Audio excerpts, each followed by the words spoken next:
Steve Felton with Associated Convenience Grocers, and he was moderator at our convenience tip session today. So we had 5 different roundtables where attendees could get together and talk about key topics facing the industry.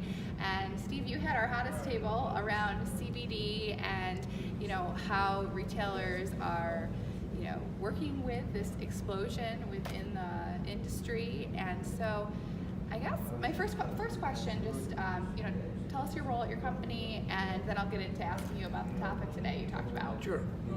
Associated Convenience Grocers is a part of Associated Grocers of New England, and I'm the general manager of our convenience store division, where we service about 300 convenience stores. And one of the things that we've been doing is, obviously CBD is something that's continuing to grow, but a lot of people don't know a lot about it. Yeah.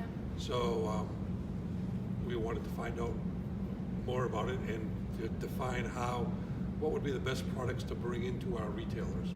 So I know you talked with you had a 25-minute session with about 10 to 12 individuals, and then another 25-minute session with another 10 to 12 individuals. Kind of what were the key themes that were topics or issues that the table was facing that they really wanted to discuss today? Sure. I would say probably one of the things was, people get confused. CBD, is that from a hemp plant? Is that from a marijuana plant? And it actually can be from both. So part of the discussion was talking about the difference between those two things. If we were to bring CBD items into convenience, what are the right products to bring in? If you're going to meet with vendors, what are the key questions that you want to ask them? What do you want to do to make sure that the product is independently tested properly so that you have a good product? We talked about the gross profit potential there. Because of that particular product line, there's a good gross profit for all the different people involved, whether it's the wholesaler or the retailer. It's a new business. The Farm Bill passed this past December, which kind of helped that cause in that hemp is now something that can be transported across lines, and it's not any kind of a class 2 substance at all. So it's that was a pretty big piece, and now we talked about the FDA and their stance on it, and how they're going to be looking at it and creating guidelines in the future.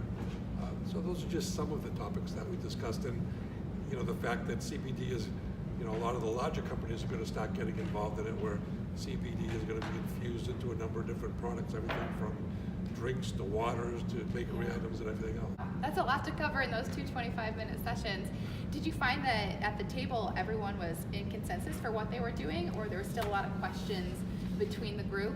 Definitely a lot of questions, because everyone has, some people aren't even sure what CBDR is. Others have tried it in a couple of stores and have good success, and are trying to figure out how to get to the next stage. So everyone's kind of looking for what's the right way to approach this, because they don't want to miss out on it. They don't want to miss out on the opportunity. Yeah, absolutely. Well, thank you so much for being our moderator, and thanks for giving us some time to recap how the discussions went. We really appreciate it. Thank you. Thank you.